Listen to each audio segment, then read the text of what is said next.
The 2019 Major League Baseball season was historic. The Washington Nationals won their first World Series, Steven Strasburg won World Series MVP, and Gerrit Cole pitched his last game for the Houston Astros. But what happened during the regular season captivated baseball fans all over. It was Yeli versus Belli, two stars who rapidly rose to the top of their sport and, quite frankly, fell just as quickly. Welcome back to the channel. I'm Cole from Philadelphia Media, and today we'll be getting into the epic battle between Yelich and Cody Bellinger for the 2019 National League MVP. But I'm not just going to give you the stats of their 2019 seasons and say who I think should have won MVP and comment below who you think should have won, yada yada yada. That's not what we do here. Instead, I'm going to dive into the background surrounding these two players and everything that has happened to them leading up to that point, as well as what has happened since. You're going to get to know Yelich and Cody Bellinger really well by the end of this video, and you're also going to have to hear about the Marlins a lot, which is quite unfortunate for all parties involved, including me, but it's necessary and we're going to get through it together. If at any point you like what you're watching, you can do me a huge favor and leave a like on the video. You'd be doing yourself an even bigger favor if you subscribe to the channel for more type of stuff like this. Feel free to leave a comment about your thoughts on the video and if you have any suggestions for what I should do next. Cody Bellinger's father, Clay Bellinger, played in the MLB for just 4 years, from 1999 to 2002, but it just so happened that he played for the Yankees and the Angels, the teams who combined for 3 of the 4 World Series wins in that span. Clay established the championship pedigree in the Bellinger family, and we first saw Cody on our TV screens during the 2007 Little League World Series, where he was a standout for the team from Chandler, Arizona. The Los Angeles Dodgers drafted Cody Bellinger in the 4th round of the 2013 MLB Draft. The 17-year-old Bellinger chose to forego a college baseball career with the Oregon Ducks and instead go play in Dodger Stadium. I mean, I'd probably do the same, but the young Bellinger, who had just graduated high school earlier that June, struggled in the 2013 Arizona Fall League. He only managed to hit .210 and homered just once across 47 games, which had scouts around the league saying, "I told you so." This is in reference to the fact that not very many teams were interested in drafting Bellinger because of his skinny frame. He stood a tall 6'4", but only weighed 170 pounds, and also homered just once in his senior year of high school. But over the next 3 years, Bellinger improved and managed to hit far better, earning him a promotion to AAA in 2016 at 20 years old. He finished the season there and then continued there in 2017, where he was ranked as the 13th best prospect in baseball. In the minors in 2017, Bellinger hit .343 with an OPS over 1,000, which soon earned him a call up to the big league club in late April. At the 2017 All-Star break, Bellinger had 25 home runs and 58 RBI in just 70 games. A lot of players would call that a good season, but Bellinger did that in just the first 70 games of his career. That performance, as you'd imagine, earned him an opportunity to represent the Dodgers and the National League in the 2017 All-Star Game as a reserve. Bellinger went on to finish the season with 39 home runs, 97 RBI, and an OPS of .933. Just crazy stuff to see out of a rookie, especially a guy whose concern was that he couldn't hit for power. Now he just hit 39 home runs in his rookie year. To the scouts that doubted him, take that for data. He earned National League Rookie of the Year honors and looked like he'd be a mainstay among the league's elite players for years to come. That being said, 2018 was a down year for Bellinger. It was a solid sophomore season, but compared to what he did his rookie year, it was quite poor. You expected to see him continue his success and build on it, but he struggled instead, hitting .260 with 25 homers, 76 RBI, and an .814 OPS. The biggest drop was his slugging percentage, which was .581 in his rookie year, but .470 the following year. Then in the 2018 postseason, the 92-win Dodgers beat the Atlanta Braves in 4 games to advance to the NLCS, where their opponent would be the team with the best record in the NL during the regular season, the Milwaukee Brewers. The Brewers were coming off of a sweep of the Colorado Rockies in their NLDS matchup and were led by a man who would be crowned NL MVP that year, Yelich. We didn't know it at the time, but the 2018 National League Championship Series served as a precursor to what would become an epic MVP race during the following season. We'll get back to that 2018 NLCS, but first, we need to take a look at Yelich's rise to stardom. Yelich was selected by the Florida Marlins in the first round of the 2010 MLB Amateur Draft with the 23rd overall pick. Yelich progressed his way through the minors and eventually made his MLB debut during the 2013 season. His rookie year had its fair share of ups and downs, finishing the season with 4 home runs, 16 RBI, 10 stolen bases, and a .766 OPS in 62 games. A concern throughout Yelich's minor league career as well as early MLB career was his lack of power. The 2013 MLB season ended up being a horrible season for the newly minted Miami Marlins, with this one being a 100-loss season. Another concern for Yelich, other than his lack of power, was his defensive ability, or a lack thereof. Yelich played a lot of first base in high school, and when the Marlins drafted him, he was considered a first baseman/outfielder. But the Marlins were certain they could turn him into a solid defender. He has a little bit of an odd throwing motion that we'll try and smooth out. It's not anything that will prevent him from playing the outfield, said Vice President of Player Development and Scouting, Jim Fleming. We really love the bat. There are a lot of tools there, still some growth to go. He's got a nice frame. He's going to fill out and be a big man. There are a ton of things to like about this kid. He's our kind of guy. Yelich never became a center fielder, as he probably wasn't defensively skilled enough for that, but the Marlins certainly did smooth him out as a defender, because when he came back for his second season in 2014, he won a Gold Glove. Yelich played 138 of his 144 games in left field that season, with the remaining 8 being in center. 144 games is a solid number to play, but he missed a couple of weeks in June due to a back injury. The team improved that year, but still finished 8 games below 500 at 77 and 85. Yelich turned in an okay year offensively, still struggling with power, homering just 9 times in 144 games. His batting average, on-base percentage, and slugging percentage remained pretty much the same as it was the previous season, but a bright spot was that he stole 21 bases. Prior to the 2015 season, Yelich signed a 7-year, $49 million contract with the Marlins. After 11 games, Yelich was placed on the injured list with a lower back strain being the cause. Through those first 11 games, he had been hitting .200 with 0 home runs and a .488 OPS. It's fair to believe those early season struggles were due to that back injury, but the Marlins had to be slightly concerned with their investment at this point. Yelich missed time last year due to a back injury, and after locking him up for 7 years, back injury caused him to not be able to play at a high level and required a trip to the injured list. He ended up missing 16 games for that back injury, and later in the season missed another 16 games with a knee injury. All in all, 2015 was a bit of a down year for Yelich, finishing the season with a nice .300 batting average, but just 7 homers, 44 RBI, and a .782 OPS in 126 games. The Marlins also regressed, finishing with a 71-91 record and firing manager Mike Redmond just 38 games into the season. 2016 proved to be a big year for Yeli and the Marlins. Well, relatively. Christian Yelich and his power finally arrived. Now a mainstay in the middle of the Miami order, Yelich finished in the top 1% of the league in hard hit percentage with a 49.9%. He also finished in the top 5% of the league in average exit velocity, expected WOBA, and expected batting average. His 21 home runs, 98 RBI, and 38 doubles propelled him to not only a Silver Slugger award, but also helped him to receive NL MVP votes. He received 2 ninth-place votes and 1 10th-place vote. It's important to note that he missed 5 games during that season due to a back injury. A very small number, but this back problem has been plaguing him every year of his MLB career to this point. 2016's near 500 finish at 79 and 82 under new manager Don Mattingly brought hope to the franchise. Enough hope to change their logo, again, slightly this time. The 2017 All-Star Game was hosted by the Miami Marlins at Marlins Park. It also featured 2 Marlins outfielders in the starting lineup for the National League, but unfortunately for Yelich, neither were him. It was his teammates Giancarlo Stanton and Marcell Ozuna. 2017 proved to be a bigger year for those 2 teammates than it was for Yelich. Stanton won NL MVP with an incredible 59 home run and 132 RBI campaign. Ozuna also turned in quite the performance, hitting 34 home runs and driving in 124 runs, earning a Silver Slugger, receiving MVP votes, and also earning a Gold Glove. Yelich hit 18 home runs and drove in 81 runs with an .807 OPS.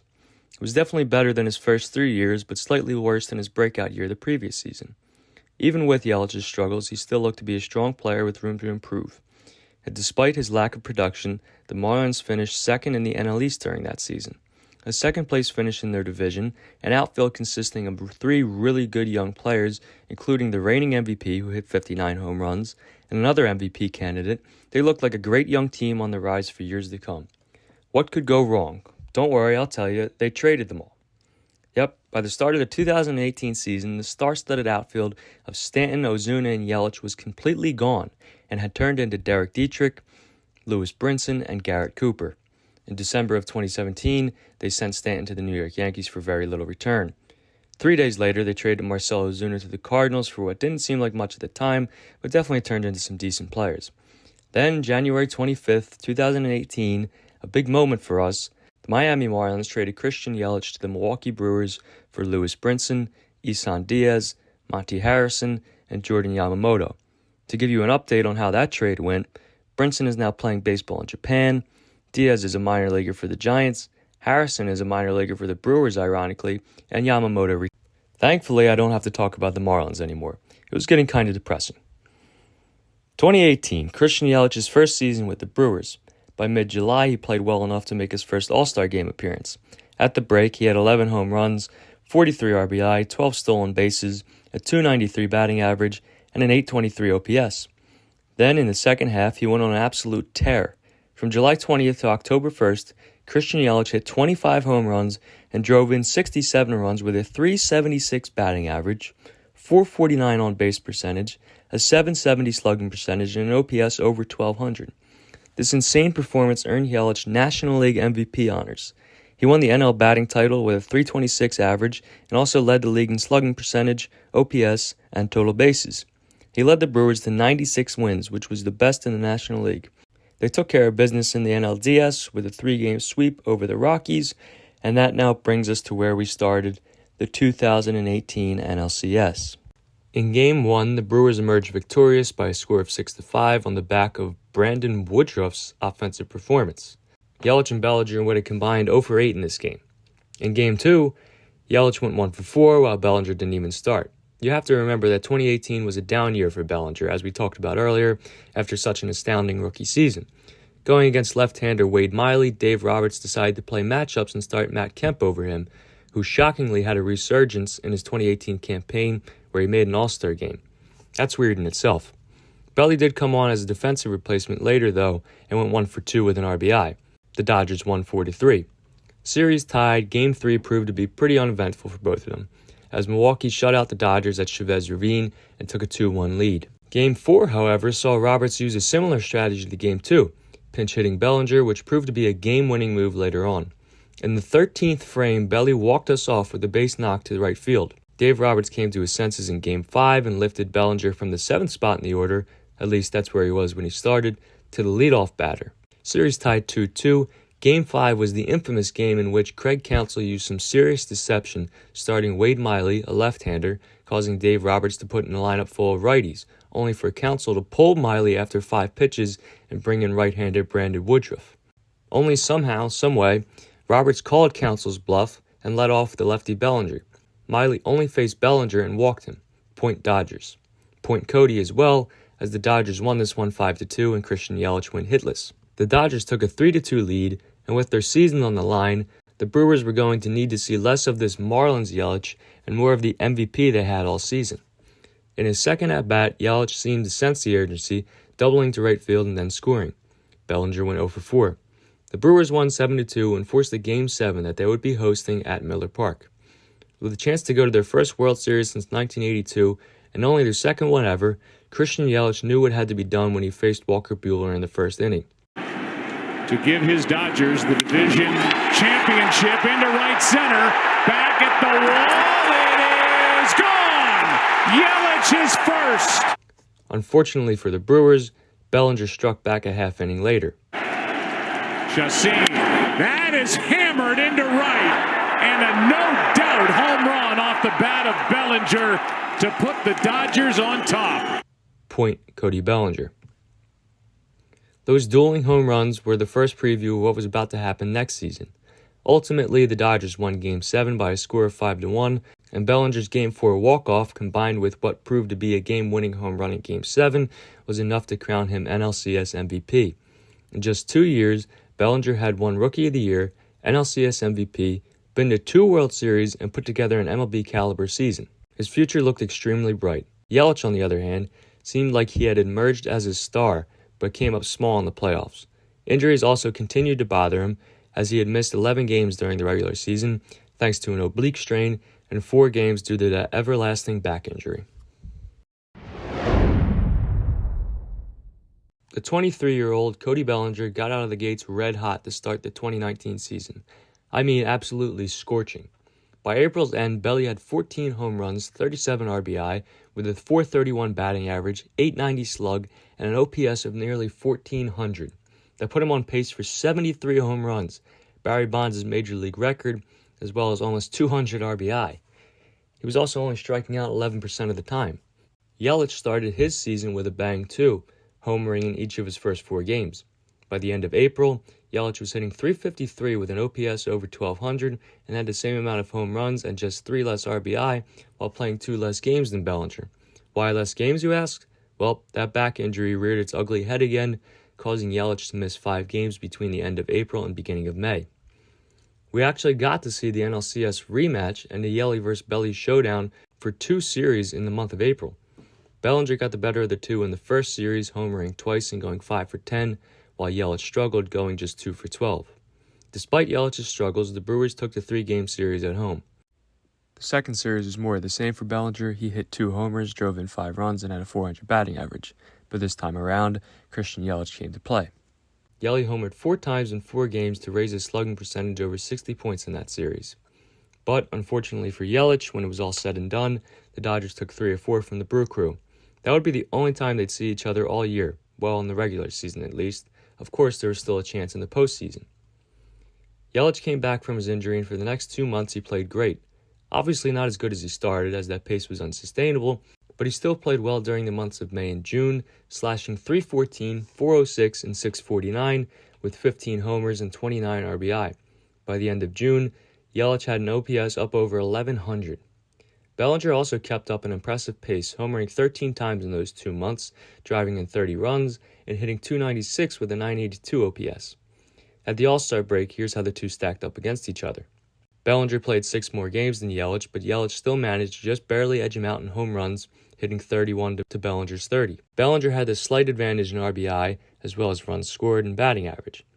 Yelich had a better on-base percentage by just a hair, .433 compared to .432, and beat him out in slugging percentage, which was over 700 for Yeli. Those advantages in on-base and slug led to the obvious advantage in OPS for Yelich, but it's all very close. Yelich walked slightly more, but Bellinger struck out quite a bit less. The only thing that wasn't close between these two was stolen bases, which Yelich had the clear edge in, swiping 19 bags in the first half compared to Bellinger's 8.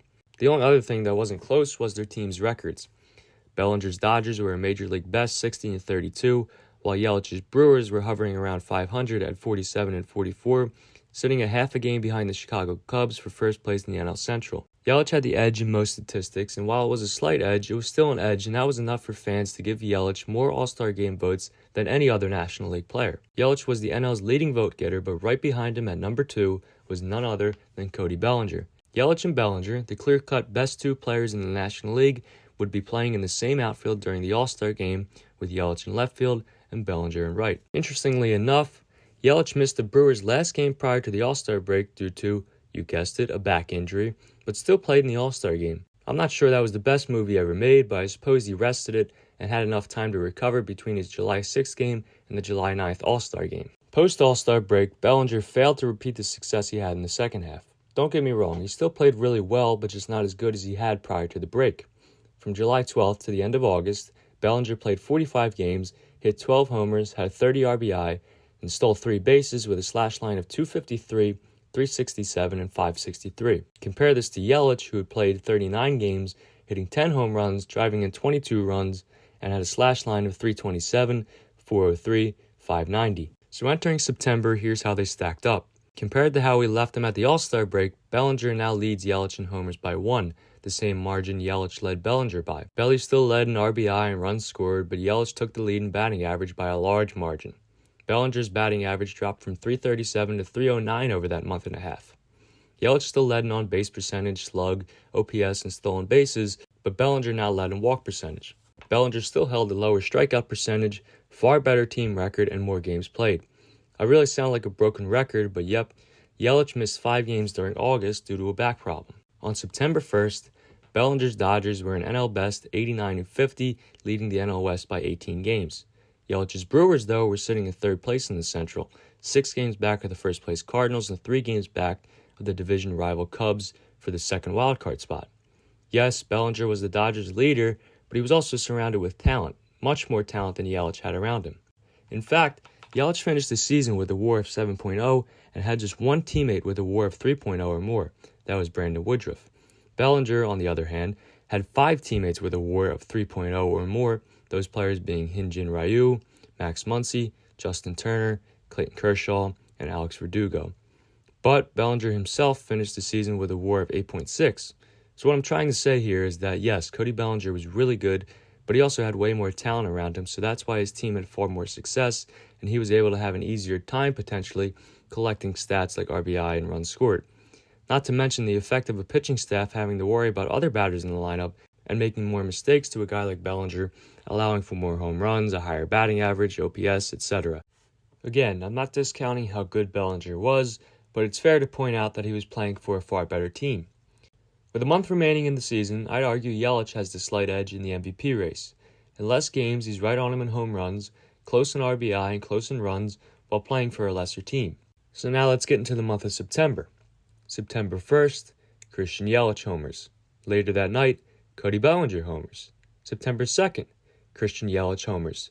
Later that night, Cody Bellinger homers. Let's bring it to September 10th. From September 3rd to the 10th, Bellinger went 4 for 21 with 0 homers and 3 RBI. Same dates, Yelich went 8 for 20 with a homer, 4 RBI, and the Brewers went 6-1. On the night of September 10th, Christian Yelich was in the stadium in which his MLB career began, Marlins Park. In the top of the first inning, Yelich stepped to the plate with no men on and 2 out. That's when tragedy struck. Not a good sign here. Right out of the chute in this game, right off the top of the knee. There we saw that Hernandez slider again, in off the plate. And one thing he does very well, he locates that pitch on both sides of the plate, but mainly on the inside. Yelich fouls the ball off his knee, broken kneecap, out for the season. Christian Yelich had struggled with injuries his whole career to this point, and when it seemed like he'd finally conquered them, he suffers a season-ending injury, spoiling his chances at winning back-to-back MVPs. Over the final 15 games of the season, Cody Bellinger hit .296 with 3 home runs, 9 RBI, and 12 runs scored. A month and a half later, Bellinger was crowned the 2019 National League Most Valuable Player. Bellinger received 362 points in the voting, while Yelich received 317. Bellinger had 19 first-place votes and 10 second places, while Yelich had 10 first-place votes and 18 second places. Take a look at their end-of-the-year stats. I think the West Coast bias played a huge part in the MVP voting in 2019. If you look at the voters from most of the other cities, they're fairly split on Yelich versus Bellinger. The West Coast cities, on the other hand, favored Bellinger, probably because they saw him and heard about him all the time. Each MLB city gets 2 voters from the media in that area. That's how these award votings work. Bellinger received votes from both of the voters in Arizona, the LA Dodgers, the LA Angels, San Diego, and San Francisco. I know Arizona isn't a city, but that's where the D-backs are, and that's where their voters represent. Meanwhile, Milwaukee and the Chicago Cubs voters were the only ones that had both given their first-place votes for Yelich. Pretty much everywhere else was split. If Yelich had received the support in the Midwest that Bellinger received on the West Coast, I think things would have changed mightily. But I still think these baseball writers value availability, and that's part of why Bellinger got it over Yelich. Bellinger played 156 games that year, compared to just 130 out of Christian Yelich. We saw an example of this in 2021 NL Cy Young voting, when Zach Wheeler led the league in innings pitched, but wasn't really that good over the second half of the season. Even still, he finished second place in Cy Young voting, right on Corbin Burns' tail. If you looked at the 2 pitchers' collective seasons, Wheeler was really nowhere near Burns. But the voters valued that availability out of Wheeler and how he pitched so much. I think the voters did the same thing here, possibly, valuing Bellinger's availability. So, where do they go from here? Well, I'd be remiss if I didn't mention the chain reaction Yelich's injury had on the Brewers, as well as the outcome of that season. Yelich missed the remainder of the season, and in the wild card game, his replacement, Trent Grisham, misplayed a ball hit by Juan Soto that gave the Nationals the lead. The Nationals went on to win that game and then beat Bellinger's Dodgers in 5 games in the NLDS. The Nationals, of course, went on to win the World Series, but you have to wonder if things would have played out differently if Yelich was still available for Milwaukee. During that NLDS, Bellinger went just 4 for 19 with no homers and no RBI. The next season was the pandemic-shortened 2020 season, which was only 60 games. Both Yelich and Bellinger struggled mightily during this season. Yelich, coming off that knee injury, hit just .205 with a .786 OPS, 12 home runs, and 22 RBI. Yelich just won the batting title 2 years in a row and then followed it up with a .205 average. That's a down year if I've ever seen one. But there are many examples of players who struggled during this season, as well as guys who played really well and then never had success again. Ultimately, I think a large number of unusual things during that season caused it to be an outlier for many players. Bellinger was also one of those players as he hit .239 with a .789 OPS, 12 homers, and 30 RBI. The Dodgers actually won the World Series that year, but not really any thanks to Cody Bellinger. Belli went 3 for 22 during the 2020 World Series. But Bellinger did, however, hit a game-winning home run during the NLCS, causing him to celebrate with teammate Kike Hernandez. Bellinger dislocated his shoulder during that celebration. That could be why he played so poorly in the World Series. If you thought 2020 was just a bad year for these guys and they quickly turned it around the following season, I've got very bad news for you. In 2021, Yelich missed 31 games due to a back injury and hit .248 with just 9 home runs and 51 RBI. Bellinger had surgery on that injured shoulder but soon fractured his fibula, causing him to miss almost 2 months. He then returned and struggled, causing him to fall out of the starting lineup by late July. He then collided with teammate Gavin Lux in September, fracturing his rib. All of these injuries caused Bellinger to play just 95 games and have some really bad numbers. Bellinger went from a .305 batting average in his MVP season 2 years prior to now batting .165. Despite his struggles, Bellinger actually had a pretty successful postseason, hitting .353 with 7 RBI and a huge game-tying home run in Game 3 of the NLCS. Ultimately, the Dodgers fell to the eventual World Series champion Braves in the NLCS. The Dodgers and Bellinger came to agreement on a $17 million deal in December 2021, avoiding arbitration. The 2022 season was more of the same for Belli. He hit .210 and had the lowest on-base percentage among all qualified hitters at .265. Yelich didn't do much better either. He hit .255 with a .783 OPS, 14 homers, and 57 RBI. He only missed 2 games thanks to his back problems, though. At the end of the season, the Dodgers non-tendered Cody Bellinger, meaning they didn't offer him a contract and made him a free agent. Yelich, on the other hand, is luckier as he signed a 7-year, $188.5 million contract with the Brewers back before the 2020 season. At the time of me making this video, it's 2023 and Cody Bellinger is on the injured list. He's on the Chicago Cubs now, meaning he's in the same division as Yelich, ironically, and he's shown vast improvements, but he's still struggling with staying healthy, unfortunately, and also not the same guy he once was when he was an MVP. Yelich has seemed to have not fallen as far as Bellinger did, but he's still nowhere near the player he once was either. At least Yelich made sure he got a nice payday. 2 young players who were once the best in the league are now shells of their former selves. Both of them certainly have injuries to blame in part. It's unfortunate, but it's a huge part of sports. We see it all the time, and unfortunately for them, they're just 2 more examples of it. But something you can never take away from either of them is their MVP trophies. They may not be playing at the level they once did, but they get to carry those achievements with them for the rest of their lives. And I'll speak for the baseball community when I say thank you for such an incredible 2019 Major League Baseball season, as well as probably the best commercial MLB ever dropped. How about a game of MVP? If you stuck around this long, you've got no excuse not to like and subscribe. Also, be sure to leave a comment about your thoughts on the video, who you thought should have won MVP, or just whatever is on your mind. I'll respond. Anyway, thank you for watching. I hope you enjoyed.